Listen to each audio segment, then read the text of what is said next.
Hello viewers, welcome to our channel. So మనం ఈ వీడియోలో వచ్చేసి సైకో సోషల్ డెవలప్మెంట్ గురించి అయితే తెలుసుకుందామండి.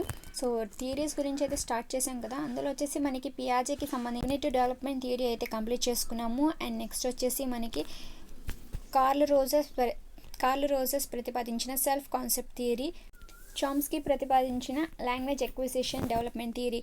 సో వీటన్నిటి గురించి అయితే తెలుసుకున్నామండి. ఆ 3 థియరీస్ గురించి అయితే లింక్ అనేది డిస్క్రిప్షన్లో అయితే అవైలబుల్గా ఉంది. So psycho social development theory గురించి తెలుసుకుందాము. It was developed by German psychologist Erik Erikson. Psycho social development థియరీని ప్రతిపాదించింది ఎవరు అంటే ఎరిక్ ఎరిక్సన్. సో దీన్నే మనోసాంఘిక వికాస సిద్ధాంతం అంటారు తెలుగులో వచ్చేసి. నెక్స్ట్ ఈయన రాసిన ఎరిక్ ఎరిక్సన్ రాసిన బుక్స్ గురించి చూసుకుంటే కనుక మనకి the childhood and society, the theory of social development, the stages of psychological development. So ఈ 3 అనేది చాలా ఇంపార్టెంట్ బుక్స్ అండి ఎరిక్ ఎరిక్సన్ రాసిన పుస్తకాలు చూసుకుంటే కనుక మనకి. Next he was follower of Freud. So Sigmund Freud యొక్క ఫాలోవర్ అన్నమాట. సో ఈయన వచ్చేసి సైకాలజిస్ట్ ఎరిక్ ఎరిక్సన్, కానీ ఇక్కడ మనకి సిగ్మండ్ ఫ్రాయిడ్ వచ్చేసి బికో ఎనాలిసిస్. సో ఈయన మనోవిశ్లేషణ శాస్త్రం. సో మనోవిశ్లేషణానికి సంబంధించి ఎరిక్ ఎరిక్సన్ ఈయన థియరీని ఫాలో చేయడం జరిగిందనమాట. And studied about human development. So human development గురించి కూడా చదవడం జరిగింది. He was also known as ego psychologist. So Erik ఎరిక్సన్ని ఈగో సైకాలజిస్ట్ అని కూడా పిలువబడతారు. The human life is continues, social experiences proceed till end of the life. ఈయన ఏమని చెప్పారంటే హ్యూమన్ లైఫ్ అనేది ఒక కంటిన్యూస్ ప్రాసెస్గా జరుగుతుంది సోషల్ ఎక్స్పీరియన్సెస్ ద్వారా, పుట్టినప్పటి నుంచి చనిపోయేంత వరకు అని చెప్పి. There are 8 stages in a person's life. Erikson social development థియరీని 8 స్టేజెస్గా డివైడ్ చేయడం జరిగింది.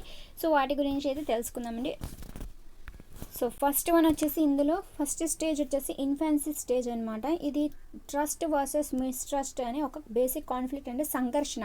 సో ఈ ఏజ్లో ఉండే సంఘర్షణ ఏంటంటే ట్రస్ట్ వర్సెస్ మిస్ట్రస్ట్. ఏ ఏజ్ వార్ అంటే 0 to 18 months వార్ అనమాట. ఇన్ఫాన్సీ స్టేజ్లో 0 to 18 months వరకు ఉండే పిల్లల్లో ట్రస్ట్ వర్సెస్ మిస్ట్రస్ట్ అనే కాన్ఫ్లిక్ట్ అనేది ఉంటుందన్నమాట. నమ్మకం, అపనమ్మకం. ఇందులో వచ్చేసి డెవలప్స్ అంటే మనకి ఇంపార్టెంట్ ఈవెంట్స్ ఏముంటుందంటే ఫీడింగ్ ఉంటుంది. అండ్ ఇందులో వచ్చేసి హోప్ అంటే ఒక ఆశ అనేది పెరుగుతూ ఉంటుంది అనమాట పిల్లల్లో. Next pre infancy stage. So ఈ ఏజ్నే ప్రీ ఇన్ఫాన్సీ స్టేజ్, పూర్వ శైశవ దశ అని కూడా అంటారు. Next oral sensation stage. So oral sensation అంటే మాట్లాడడం స్టార్ట్ చేసే ఏజ్ అనమాట. నెక్స్ట్ వచ్చేసి మనకి ఎర్లీ చైల్డ్హుడ్కి వచ్చేసి autonomy versus shame and doubt. So అంటే డౌట్ఫుల్గా ఉంటారు అండ్ ఏదైనా చెప్తే ఏమైనా అనుకుంటారనే భావన మీద ఏర్పడుతుంది అనమాట. ఇది 18 నుంచి 3 years ఉన్న పిల్లలకి సంబంధించి. ఇందులో వచ్చేసి మెంటల్ పవర్ అనేది డెవలప్మెంట్ అవుతుంది. పోస్ట్ ఇన్ఫాన్సీ స్టేజ్, దీన్నే పూర్వ శైశవ దశ అని కూడా అంటారు.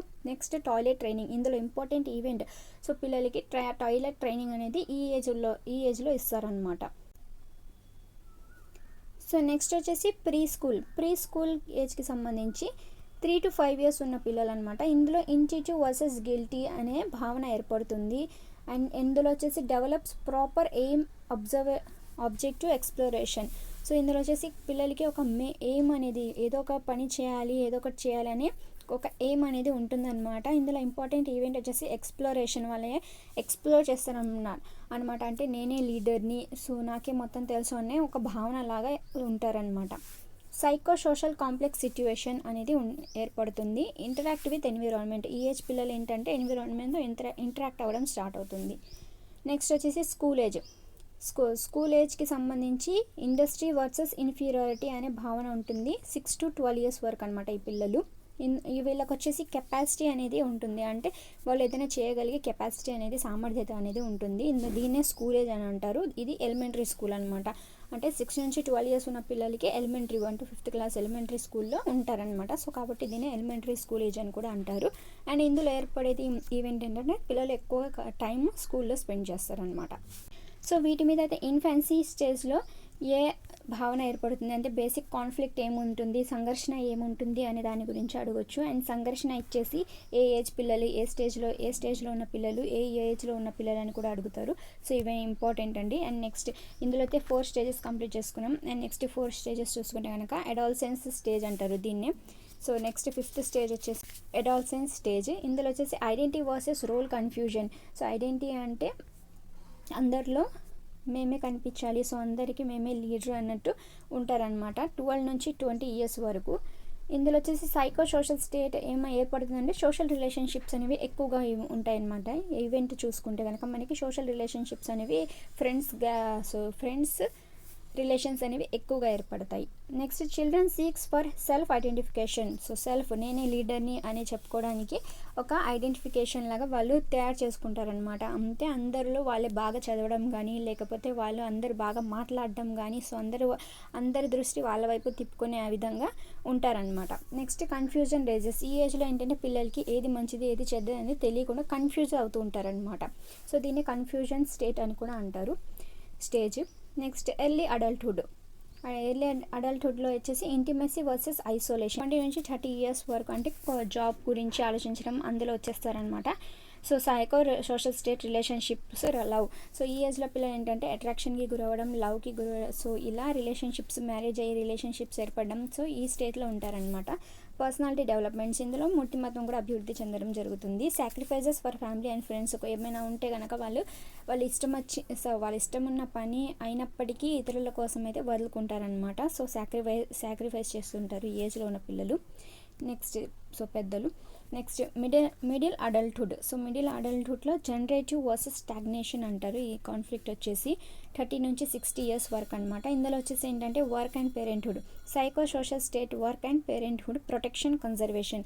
సో అంటే వర్క్ మీద ఎక్కువగా టైం మొత్తం వాళ్ళ ఏజ్ మొత్తం 30 నుంచి 60 ఇయర్స్ వరకు ఏజ్ మొత్తం వాళ్ళ వర్క్లో అండ్ అలాగే వాళ్ళ పిల్లల్ని చూసుకోవడం, సో ఇందులో సరిపోతుంది అనమాట. ఇతర ప్రొటెక్షన్ ఇవ్వడం, సో అందులోనే వాళ్ళ ఏజ్ మొత్తం, సో వాళ్ళ లైఫ్ మొత్తం ఎక్కువ టైం అనేది ఇందులోనే సరిపెడతారనమాట. మిడిల్ అడల్ట్హుడ్ 30 నుంచి 60 ఇయర్స్ వరకు. ఇందులో నుంచి సంఘర్షణ చూసుకుంటే కనుక generative versus stagnation. And next వచ్చేసి last stage maturity. Integrity versus despair above 60 years. So 60 years తర్వాత అయితే అందరూ ఒక్క ఇంటిగ్రిటీ వర్సెస్ డిస్పేర్ అంటే reflections of life. So life మీద డిఫరెంట్ థాట్స్ అనేవి వస్తూ ఉంటాయి అన్నమాట. Depression stage. సో ఈ స్టేజ్లోనే డిప్రెషన్కి ఎక్కువ మంది గురవుతారు. And develops wisdom. భక్తి మీద ఎక్కువగా, సో భక్తి గురించి అయితే ఎక్కువగా ఆలోచిస్తూ ఉంటారనమాట. సో అబౌవ్ 60 ఇయర్స్ వారు. అండ్ వాళ్ళు చేసిన 60 ఇయర్స్ వరకు చేసిన మొత్తానికి వాళ్ళు ఆలోచిస్తారనమాట. సో నేను చేసింది ఏంటి, నేను ఏం సాధించాను, సో ఇన్ని రోజుల నుంచి నేను చేసిన మొత్తం కష్టం ఏంటి అనే దాని గురించి ఆలోచిస్తూ వాళ్ళు మొత్తం గడిపేస్తారనమాట. ఆలోచనలోనే ఎక్కువగా థింకింగ్లోనే ఉంటారనమాట ఈ ఏజ్ వాళ్ళు. అబౌవ్ 60 ఇయర్స్ అనమాట.